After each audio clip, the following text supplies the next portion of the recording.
천진난만이라는 말이 있죠. 이 사전적 의미가 하늘이 준 참된 성품이 꽃처럼 활짝 피어 가득하다. 좋은 의미가 다 있습니다. 흔히 우리가 천진난만하다 이런 말을 어린이에게 많이 사용합니다. 아내에게 오래전에 들은 이야기인데 둘째가 어렸을 적에 부산에 이사를 와서 이 아파트 단지에 친구들이 많아서 되게 좋아했습니다. 그런데 어느 날 그러던 날 어떤 형아에게 맞고 집에 들어온 모양이에요. 그래서 엄마가 이렇게 다독거려 주면서 울지 마. 다음에 그 형아가 또 그러면 엄마가 가서 혼내줄게 라고 이렇게 달래주었다고 합니다. 그랬더니 아들이 정말요 하면서 잠시 생각한 뒤에 그럼 그때 올 때 껌 씹고 오세요 라고 엄마에게 부탁을 했다고 하더라고요. 아내도 저도 그 이야기를 듣고 빵 터졌습니다. 왜 이 껌을 씹으면 힘이 세 보인다고 생각했을까 하는 생각도 들었지만 한때 엄마가 껌 좀 씹었다는 사실은 누가 얘기해 줬지? 뭐 이런 생각도 들면서 참 이런 걸 우리가 뭐라 그럽니까? 천진난만이라고 얘기하죠. 천국은 정말 이런 천진난만한 아이들의 것이다 라는 생각이 듭니다. 우리가 나이가 들면서 어떻습니까? 아이들의 그 순수한 모습, 참 천진난만한 모습을 보면 이렇게 동정하게 되죠. 그 이유는 아마 우리가 살아가면서 점점 때가 많이 묻어가는 나를 발견하기 때문일 겁니다. 오늘 본문의 이야기는 예수님께서 이런 천진난만한 아이와 같은 믿음이어야 된다라고 하시는 그런 내용이에요. 근데 우리는 이 본문을 볼 때 하나님은 우리에게 어린아이와 같이 순수하고 이 천진난만한 믿음을 원하신다라고 하는 어떤 모종의 선입관을 갖고 이 말씀을 봅니다. 천진난만한 모습, 순수한 믿음 좋죠. 그러나 너무 그걸 동정한 나머지 이 다 큰 어른이 애들처럼 뭐 밥을 질질 흘리면서 먹으면서 혀 짧은 소리로 나 따당 뜻없지 뭐 이렇게 하면 천국은커녕 교회도 못 나오게 할지 모를 것 같아요. 그렇죠? 그런데 여러분 천국은 고사하고 사실은 우리가 가만히 생각해 봐야 하는 것은 내가 나이가 들면서 이런 천진난만한 믿음이 있는가라는 것도 생각을 해야 되지만 우리가 오늘 생각해 봐야 될 것은 과연 주님이 어린아이와 같은 믿음이 없으면 천국에 못 들어간다 라고 하신 말씀에 이 어린아이와 같은 믿음이 정말 뭐냐 하는 것을 우리가 깊이 생각해 봐야 합니다. 그러니까 어린아이들은 천국에 들어가기에 합당해 이 얘기를 하시는 게 아니라 우리 부모 세대인 저와 여러분에게 어린아이와 같은 믿음이 무엇인가를 교훈하시는 그런 말씀인 거예요. 그래서 오늘은 우리가 어린아이 같은 믿음이 뭔가 또 부모 세대된 우리가 어떻게 이런 어린아이 같은 믿음을 갖고 하나님 나라를 우리 아이들에게 물려줄 수 있는가라는 것을 한번 묵상해 보기를 바랍니다. 오늘 우리가 읽었던 이 누가복음 18장은 예수님께서 바리새인과 세리를 비교하시면서 세리의 기도, 그러니까 하나님 나를 불쌍히 여기십시오. 저는 죄인이로소이다 라고 했던 그 세리의 기도가 결국은 의롭다함을 받는 기도다라고 가르쳐 주실 때 일어난 사건입니다. 15절의 말씀에 보시면 그때 어떤 일이 있습니까? 사람들이 예수께서 만져주심을 바라고 자기 어린 아기를 데리고 오매 제자들이 보고 꾸짖었다 그랬습니다. 여기서 이 만져주심을 바랬다라는 말은 그냥 이렇게 쓰다마 주시는 것을 말하는 게 아니고 꼭 붙잡다라는 그런 의미가 있는데 이 말은 사람들이 예수님의 안수해 주심을 바라고 아이들을 데려왔다는 뜻이에요. 그러니까 우리는 이 현대교회에서는 안수를 이렇게 하잖아요. 그죠? 근데 예수님이 안수하신 모습을 이 원어적으로 잘 공부를 해보면 예수님은 이렇게 두 손으로 꼭 이렇게 사랑하듯이 자녀를 이렇게 품듯이 이렇게 안수를 하셨던 경우가 굉장히 많이 있습니다. 자, 그런데 제자들이 그들을 막 꾸짖어요. 왜 꾸짖었을까요? 예수님께 안수받는 게 뭐 잘못된 겁니까? 그 당시에 예수님은 사회적으로 대단한 랍비이셨어요. 그리고 선지자로서 굉장히 중요한 사역을 하고 계시는데 그런데 보잘것없는 애들을 데리고 와서 예수님을 방해한다고 생각을 한 겁니다. 지금 우리는 오늘도 우리 아이들하고 함께 예배했지만 얼마나 귀엽고 참 소중하고, 여러분 같이 예배를 드리면 제가 뒤에서 보면 어떤 부모는 하나님을 예배하는 건지 애를 예배하는 건지 막 헷갈릴 정도로 막 이렇게 하는 모습을 봐요. 자, 그런데 그 당시의 아이들은 지금의 우리가 생각하는 그런 천진난만의 대명사가 아니라 보잘것없는, 하찮은, 그래서 인간 카운팅에도, 이렇게 계수에도 들어가지 않는, 아직 완전히 완성되지 않은 존재였습니다. 그러니까 뭐 이를테면 어떤 약장수가 와서 날이면 날마다 오는 게 아니에요 하면서 막 대단한 만병통치약을 팔려고 하는데, 돈도 안 되는 애들이 오니까 뭐라 그럽니까? 애들은 가라 하는 거랑 비슷한 상황이 연출이 된 거예요. 자, 그때 주님이 뭐라고 말씀하셨는가? 우리 16절을 같이 한번 읽어보겠습니다. 16절 시작. 예수께서 그 어린아이들을 불러 가까이 하시고 이르시되 어린아이들이 내게 오는 것을 용납하고 금하지 말라. 하나님의 나라가 이런 자의 것이니라. 자, 오히려 예수님은 어떻게 하십니까? 그 어린아이들을 가까이 부르십니다. 그리고는요, 내게 오는 것을 금하지 말라, 용납하라. 그리고 하나님 나라는 이런 자의 것이다 라고 말씀하십니다. 자, 이게 무슨 말씀일까요? 어린아이들처럼 순수하고 천진난만하게 너희들이 믿지 않으면 하나님 나라에 못 들어간다, 그런 말씀처럼 들립니다. 근데 사실은 이 말씀이 전혀 그런 말씀이 아니에요.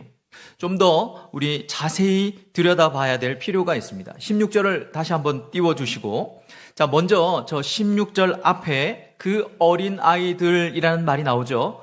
자, 그렇게 번역된 그 어린아이들, 첫 번째로 나오는 그 어린아이들이라는 말은 그들이라는 대명사입니다.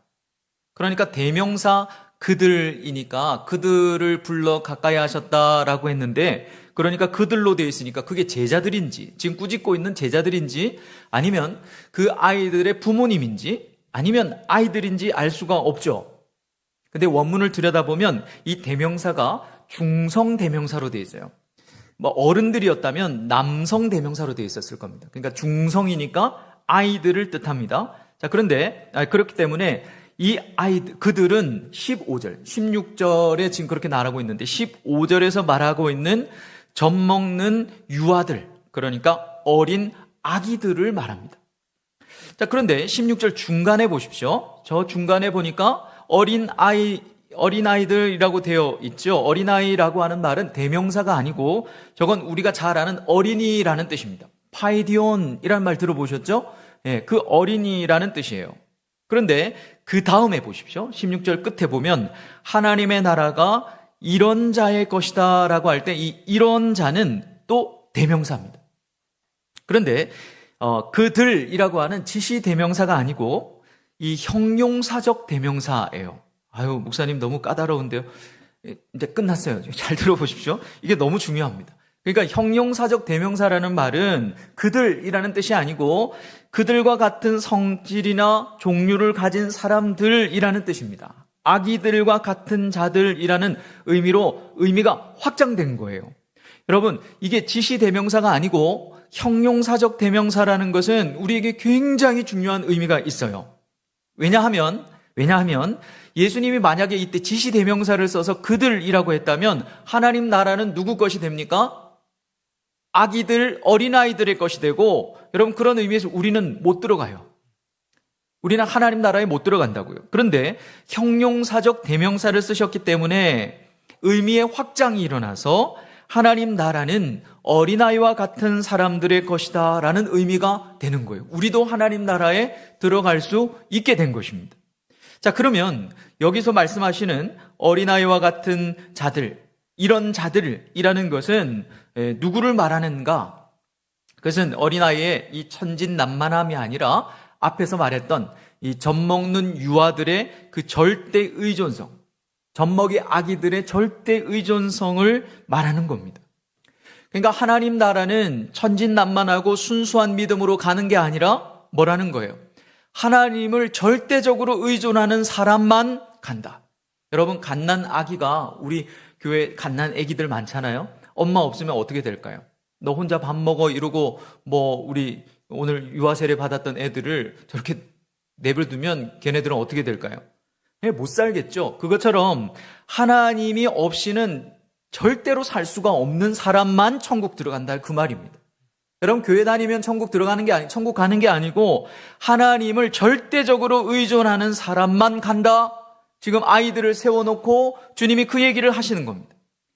우리가 뭔가 해야 가는 곳이 아니라는 말이죠. 그래서 주님은 이 앞서 하나님이여 나를 불쌍히 여기소서 나는 죄인이로소이다 했던 누구의 기도라 그랬죠? 세리의 그 기도, 절대 의존의 그 기도, 바리새인의 기도가 아니라 하나님만을 의지하는 세리의 기도가 결국은 의롭다함을 받는 기도라고 말합니다. 천국에 들어가는 자의 특징이 그렇다라고 가르쳐 주신 거예요. 우리 17절도 같이 한번 읽어볼까요? 17절입니다. 자, 시작.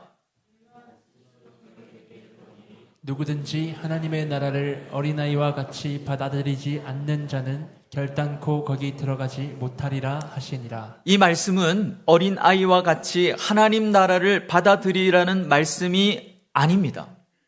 지금 주님이 들어간다는 얘기를 하고 있는 게 아니라 무슨 얘기를 하고 계세요? 못 들어간다는 얘기를 하고 계시죠? 17절과 16절은 다른 말씀입니다. 지금 상황은 어떤 상황인가 하면 제자들이 어린아이들이 하찮다고 해서 그들을 받아들이지 않는 상황이에요. 그렇죠? 그것처럼 하나님 나라가 너희들이 생각할 때 너무 보잘것없고 하찮은 것 같아서 마치 하찮은 어린아이를 너희들이 받아들이지 않은 것처럼 하나님 나라를 그렇게 받아들이지 않으면 어때요? 결단코 못 들어간다 그 말씀입니다. 에이구, 천국이 어떤 곳인데요? 거짓말도 안 하고 최선을 다해서 착하게 살려고 노력도 하고 해야지요 라고 생각하면서 하나님 나라에 대한 주님의 가르침을 받아들이지 않으면 못 들어간다는 겁니다. 여러분, 천국은 예수 믿어서 좀 착해지고 또 거짓말도 덜하고 교회 착실히 다니고 구원의 확신이 있고 그런 것들로 들어가는 게 아니라는 거예요. 온전히 하나님이 없으면 못 들어간다. 하나님을 절대적으로 의지하는 믿음이 없으면 못 들어간다. 그 말씀을 하시는 것입니다. 그러면 하나님 나라에 대한 주님의 가르침이 뭡니까? 오늘 이 본문에서 그것은 젖먹이 유아가 엄마가 없으면 절대로 살 수 없는 것처럼 그렇게 하나님 없이는 절대로 살 수 없는 그런 사람만 들어가는 나라가 무슨 나라다? 하나님 나라다. 이걸 받아들이지 않으면 아이고 그래요. 그래도 헌금도 열심히 해야 되고 봉사도 해야 되고 교회도 빠지면 안 되고 봉사도 하고 그래야지요 라고 하나님의 예수 그리스도의 가르침을 받아들이지 않으면 못 들어간다 그 얘기예요. 신앙 연수나 직분이나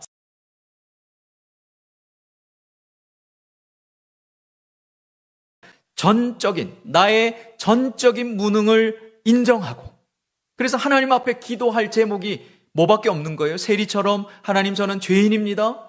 주님 나를 불쌍히 여겨주십시오 라고 기도할 수밖에 없는 전적인 무능을 인정하고 하나님을 절대적으로 의존하는 사람, 마치 젖 먹는 유아가 엄마 없이는 살 수 없는 것처럼 그렇게 절대적으로 의존하는 사람만이 들어간다는 거예요.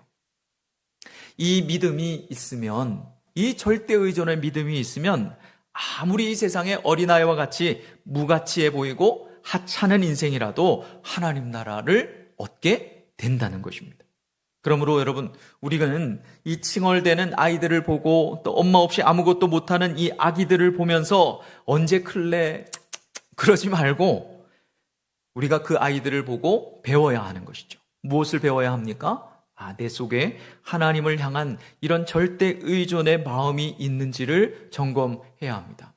예수 믿으면서도요, 자기의 경륜과 자기의 지혜와 자기의 경험을 의지하고 살아가는 그리스도인들이 참 많습니다.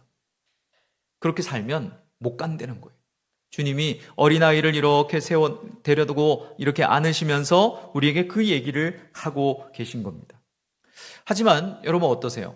그렇다고 우리가 아이들에게 배우기만 해서는 안 되겠죠.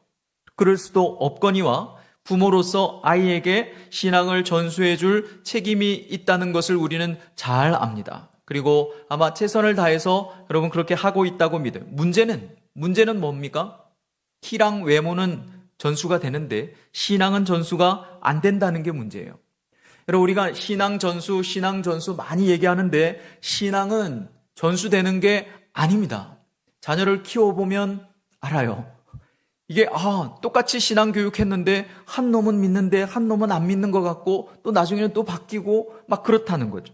신앙은 어때요? 철저하게 하나님이 그를 만나 주셔야 생기는 것이죠. 그러니까 인격적으로 내가 지금 아이를 신앙적으로 잘 양육하는 거 좋아요. 그게 나쁘다는 게 아닙니다. 불필요하다는 게 아니에요. 그러나 그렇게 해도 언젠가 이 아이가 인격적으로 주님을 만나기 전에는 내 신앙이, 부모의 신앙이 자녀들에게 전수되지는 않습니다.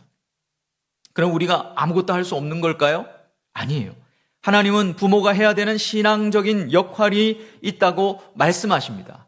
그걸 신약에서는 우리가 에베소서 6장 4절에서 찾을 수 있을 거예요. 그 말씀에 뭐라고 되어 있습니까? 주의 교양과 훈계로 양육하는 것입니다. 부모의 사명이 뭡니까? 주의 교양과 훈계로 양육하는 겁니다. 여러분 그렇게 하시기 바랍니다. 옆에 분에게 다시 한번 우리 확인해야 되겠습니다. 그렇게 하시기 바랍니다. 아멘. 이렇게 하시죠. 자, 그러면 교양과 훈계가 뭔지는 알고 지금 아멘 하신 거예요. 교양은 뭐죠? 목사님 교양스럽게, 교양 있게, 어머 할렐루야다 뭐 이런 거 가르쳐야 되는 거 아니에요? 훈계는 뭡니까? 못하면 손바닥 대 이런 건가요? 여러분 여기서 이 교양이라는 말은 몸으로 익히는 삶의 태도를 말해요. 훈계는 뭐냐면 마음속에, 이 아이의 마음속에 진리를 심어주는 걸 말합니다. 그러니까 우리가 생각하는 것과 다르죠. 교양은 몸으로 익힐 수 있는 삶의 태도를 말하는 거고, 훈계는 마음에 그 진리를 심어주는 거예요. 자, 그런데 여러분 오늘은 이 본문이 아니라 사도 바울이 주의 교양과 훈계로 양육해야 된다라고 하는 그 구약의 원형이 되는 말씀이 있어요. 이걸 여러분 꼭 기억해야 합니다. 그게 어디냐면, 그 주소가 어디냐면 신명기 6장 5절에서 9절입니다. 여러분 꼭 기억해 놓으십시오. 자녀는 있는데 이 말씀이 어디에 있는지도 모르고 이 히스기야서 찾고 이러면 안 돼요. 신명기 6장 5절에서 9절 말씀을 갖고, 이 말씀은 부모가 외워야 되는 말씀입니다. 그래서 오늘 이 말씀을 우리 좀 살펴볼 텐데, 이 말씀을 외우지 않으면 여러분 주의 교양과 훈계로 자녀를 양육할 수가 없어요. 그리고 신명기 6장은 우리에게 크게 4가지를 얘기하고 있습니다. 첫 번째는 신명기 6장 5절 말씀입니다. 우리 같이 한번 읽어보겠습니다. 시작. 너는 마음을 다하고 뜻을 다하고 힘을 다하여 내 하나님 여호와를 사랑하라. 자녀 교육의 첫 번째 전제는 부모가 여호와를 사랑하는 겁니다. 아멘입니까, 여러분? 그렇게 잘 하고 계세요? 여기서 사랑하라라는 말은 아하브라는 말로 기록했어요. 우리 하브 이름 하브 있죠? 그게 바로 오늘 여기에서 나오는 이 아하브라는 말이에요. 아를 빼고 김하브가 됐죠. 걔는 얼마나 신앙이 좋습니까? 그런데 이 아하브라는 말은 막 숨을 헐떡거리다, 열망하다 이런 뜻이에요. 근데 그걸 이 신명기 6장 5절에는 어떻게 설명하고 있습니까? 마음을 다하고 뜻을 다하고 힘을 다하고 여호와를 사랑하라 이렇게 설명하고 있죠. 자, 여러분 마음을 다하고 뜻을 다하고 힘을 다하고 생명을 다해서 여호와를 사랑하면 어떻게 될까요? 어렵습니까? 죽죠. 힘을 다하고 해보십시오. 생명을 다해 여호와를 사랑해보면 뭐가 남습니까? 없죠. 그러면 죽으라는 말입니까? 죽도록 여호와를 사랑하라는 말입니까? 아니에요. 여러분 사실 하나님께서 우리를 먼저 마음을 다해 힘을 다해 뜻을 다해 죽도록 사랑하셨죠. 그런 사랑을 우리는 뭐라 그러죠? 헤세드라고 합니다. 헤세드의 사랑. 하나님이 하나님의 백성을 대하시는 방식.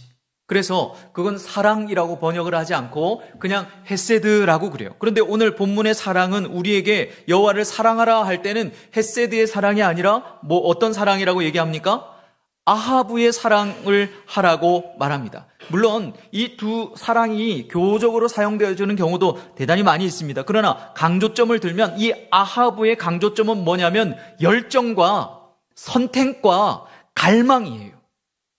부모가 자식이 이렇게 부모를 볼 때 여호와를 참 사랑하는구나 라고 할 때 그 부모에게 뭐가 있어야 된다? 정말 열정적으로 주님을 사랑하고 정말 주님을 갈망하고 주님을 선택하는 그런 모습이 보여야 된다는 거예요. 부모가 먼저 하나님을 열과 성을 다해서 사랑하는 것이 자녀 교육의 첫 번째 자세입니다. 자, 두 번째는 6절입니다. 다 같이 읽어보겠습니다. 시작. 오늘 내가 내게 명하는 이 말씀을 너는 마음에 새기고. 두 번째는 어떻게 하래요? 마음에 새기랍니다. 여기서 새기다라는 말은 무엇이 되게 하다 이런 뜻이에요. 이 말씀이 어디에 나오는가 하면 예레미야 7장 23절에 나오는데 거기에 보면 내가 너희 하나님이 되겠고 너희는 나의 백성이 되리라 라고 할 때 그 되다라는 말이 오늘 이 본문의 말씀하고 똑같습니다. 새기다라는 말하고 똑같아요. 자, 그 말은 무슨 말이냐면 내가 너희에게 하나님이 되었듯이 나의 말씀이 너희 속에서 절대적인 것이 되어야 한다 이런 뜻입니다. 여러분, 말씀을 마음에 새긴다는 말은 마음속에 타투한다는 말이잖아요. 나 자신이 되게 하는 것입니다. 내 밖에 있는 내가 애용하는 말씀이 아니라 내 안에 있는 나를 움직이는 말씀이 되어야 한다는 겁니다. 그래서 부모가 하나님의 말씀 앞에 떨고 회개하고 말씀대로 못 사는 모습 때문에 아파하고 때로는 하나님의 말씀 때문에 기뻐하는 모습을 보여주라는 거예요. 여러분 잘 기억하십시오. 내 마음에 새겨지지 않은 말씀은 자녀에게 잔소리로 전달될 뿐입니다. 절대 하나님의 말씀으로 전달되지 않는 거예요. 세 번째는 7절입니다. 다 같이 7절 시작.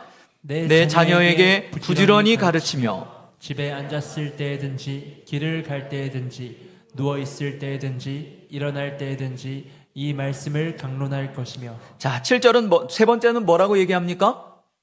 가르치라고 말하고 있죠. 여기 강론하라고 하는 말씀도 있는데요. 근데 이 강론하라는 말은 가르치라라는 말을 수식하고 있습니다. 그러니까 세 번째는 뭐예요? 비로소 이제 자녀에게 말씀을 가르치래요. 그런데 이 샤난이라는 가르치다라는 말은 우리가 아는 그 티칭이 아니고 칼이나 화살쪽 같은 거를 굉장히 날카롭게 갈다 이런 뜻이에요.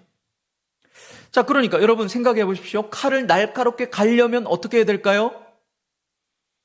반복해서 계속 갈아야 하겠죠. 그러니까 한두 번의 주입이 아니라 부모가 영적으로 굉장히 뜨거울 때 한두 번 주입시키는 게 아니라 이 아이의 영혼 안에 이 아이의 죄성에 하나님의 말씀이 예리하게 꽂히도록 반복해서 가르쳐야 한다는 겁니다. 뭘 가르치라고 하고 있습니까?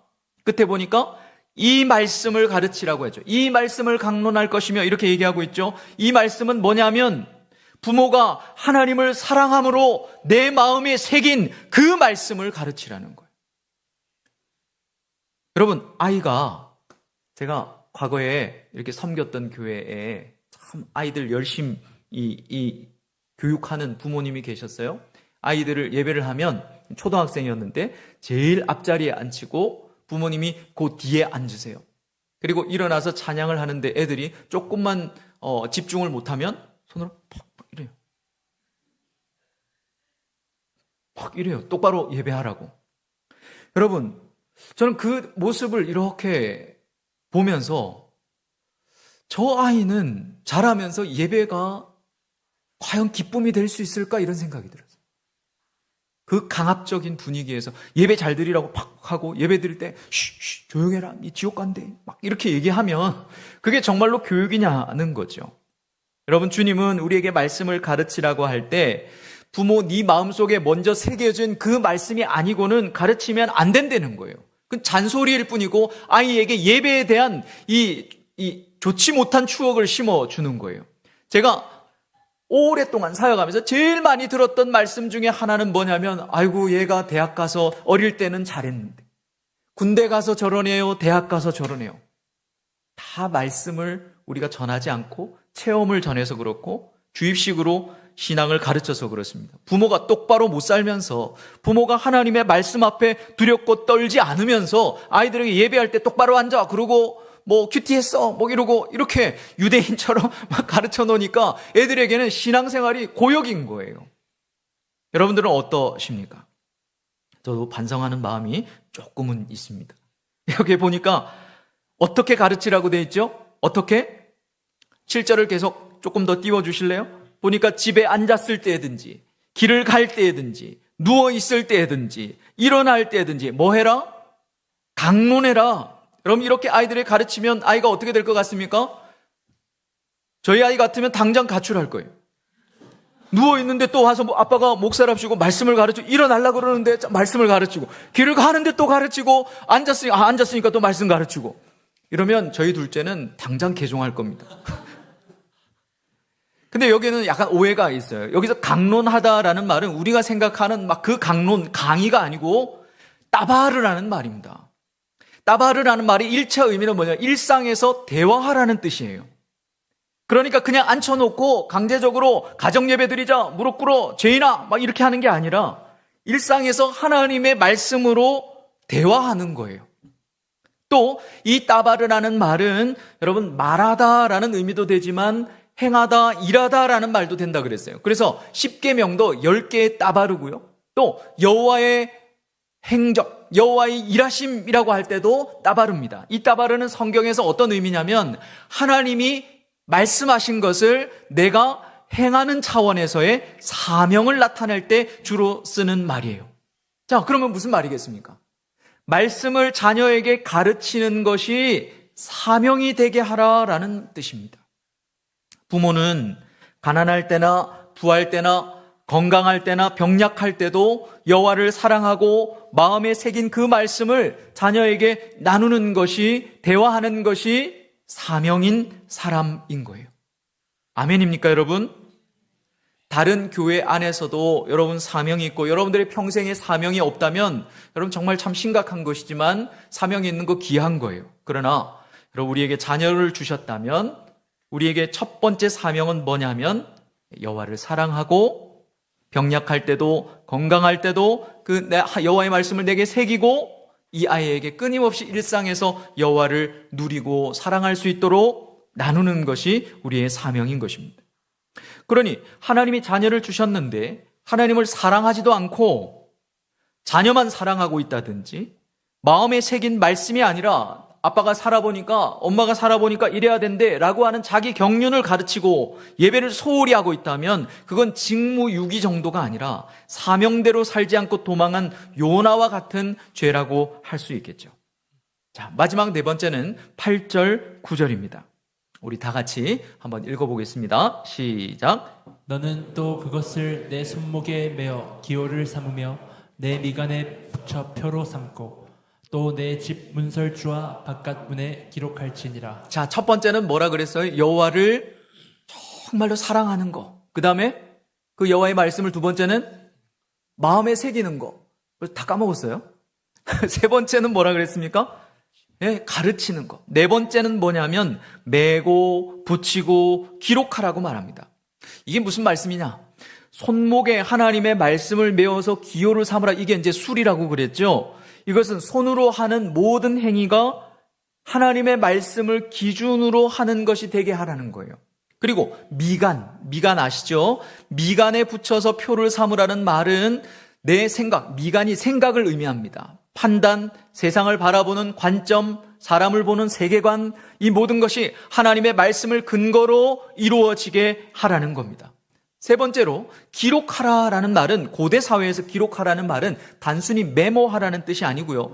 법적인 효력을 갖는 공식적인 선포가 되게 하라는 겁니다. 여러분 21세기를 살아가는 저와 여러분들에게 기록하는 것은 되게 쉬워요. 근데 그 고대 사회, 신명기가 주어졌던 그 수천 년 전에는 기록하는 것은 아무나 할 수 있는 게 아니었습니다. 어디다가 기록하라고 되어 있습니까? 문설주와 말씀을 좀 띄워주세요. 센스가 있어야 되겠는데 뭐라고 돼요? 어디다가 기록하라고 되어 있죠? 문설주와 바깥 문입니다. 문설주는 집의 그 문 기둥이에요. 그러니까 가족들이 집을 들 때마다 말씀을 보고 나는 누구인가? 우리는 누구인가? 우리는 어떻게 살아야 하는가를 생각하게 하라는 뜻입니다. 그리고 바깥문이라고는 이 샤르라는 말은요, 그냥 집의 바깥문이 아니라 성문을 말하는 큰 문을 말해요. 그 말은 무슨 말이겠습니까? 지금까지 네가 했던 여호와를 사랑하게 하고 말씀을 새기고 말씀을 가르쳤던 그 손에 메었던 그 말씀이 신앙이 집 안에만 머무르는 것이 아니라 사회생활과 친구관계와 대인관계 속에서 동일하게 적용되도록 하라라는 말씀입니다. 여러분, 이것이 우리가 자녀를 양육하는 주의 교양과 훈계입니다. 여러분 어떻습니까? 자신 있습니까? 여호와를 사랑할 자신 있으세요? 마음에 새기셨습니까? 부지런히 가르치고 계십니까? 아니면 여러분 이렇게 막 이 말씀을 삶이 되게 하고 계십니까? 자신이 없을 거예요. 어릴 때는 여러분 잘 모릅니다. 근데 이제 사춘기를 맞이하고 자기가 이제 신앙의 어떤 선택을 해야 될 때쯤 되면 여러분들의 신앙의 교육의 정도가 아니라 전적인 하나님의 은혜로 이 아이가 신앙을 갖거나 아니면 많은 갈등의 시간을 갖거나 한다는 사실을 깨달을 거예요. 자신이 없어질 겁니다. 그렇기 때문에 여러분 오늘 부모에게도 역시 하나님께서 뭘 말씀하시는 겁니까? 절대 의존의 믿음으로 주님 앞에 나와야 한다. 어린아이를 보면서 그 유아 젖먹이를 보면서 절대 의존의 마음으로 이 아이를 하나님 앞에 맡기는 마음이 없으면 안 된다는 거예요. 우리 어린이 주일 아이들에게 꽤나 비싼 장난감 하나 사주면서 부모 노릇 못한 것 퉁치려고 하는 꽤나 신앙 없는 부모가 되지 마십시다. 내가 먼저 하나님 앞에 불쌍히 여겨달라고 하는 그 기도를 회복해야 하겠습니다. 절대 무능. 내 이 아이를 믿음으로 키우는데 하나님 내가 아무것도 할 수 없다라고 하는 그 절대 무능. 전적인 의존의 믿음을 회복할 때 주의 교양과 훈계가 내 사랑하는 자녀들을 믿음의 자녀로 키우게 될 줄로 믿습니다. 말씀을 정리하겠습니다. 어린아이와 같은 신앙은 순수하고 천진난만한 신앙이 아니라 절대 의존의 신앙을 말합니다. 하나님 나라는 절대 무능을 고백하고 절대 의존하는 자만이 들어갈 수 있는 나라라고 말씀하세요. 오늘날 우리에게 필요한 것은 얘들을 신앙으로 잘 교육해야 되겠는데 라고 하는 그 필요성이 아니라 부모 세대가 먼저 하나님 앞에 절대 의존하는 신앙을 회복하는 것입니다. 여러분, 부모의 어떤 있는 자원을 가지고 아이들을 교육하는 것은 사실은 아무짝에도 쓸모가 없어요. 어떤 의미에서 하나님을 알아가는데 하나님의 교양과 훈계가 아니고는 안 돼요. 신앙교육은 부모가 먼저 하나님을 사랑하는 것입니다. 말씀을 내 마음에 새기지 않으면 불가능한 것이 자녀 교육이에요. 자녀 신앙의 교육은 그러므로 철저하게 가정에서 부모가 하는 것입니다. 교회에서 신앙의 전문가가 전문 프로그램으로 하는 게 아니에요. 한국교회가 속고 있으면 안 됩니다. 자녀의 신앙교육은 가정에서 부모가 하는 것이고 교회는 그것을 도와주는 거예요. 그러므로 가정을 무엇보다 먼저 교회가 되게 해야 합니다. 부부간의 영적인 대화, 서로를 중보하는 기도, 여러분 예배, 여러분 무너졌다면 다시 회복해야 합니다. 돈만 벌어주고 이뻐만 하고 있는 사명 없는 부모가 되지 말고 다시 어린 아기의 그 절대 의존을 보고 하나님 나는 아무것도 할 수 없습니다. 주님이 나를 도와주십시오. 우리의 자녀를 붙들어 주십시오. 라고 하는 그 절대 의존의 믿음을 회복하지 않고서는 자녀들이 믿음으로 자랄 수 없습니다. 나의 하나님이 내 자녀의 하나님이 되시려면 내가 먼저 하나님을 뜨겁게 사랑해야 합니다. 말씀을 내 마음에 새기는 인생을 살아야 합니다. 그 새긴 말씀을 삶의 자리에서 나누고 실천하는 저와 여러분 되시기를 주의 이름으로 축원합니다.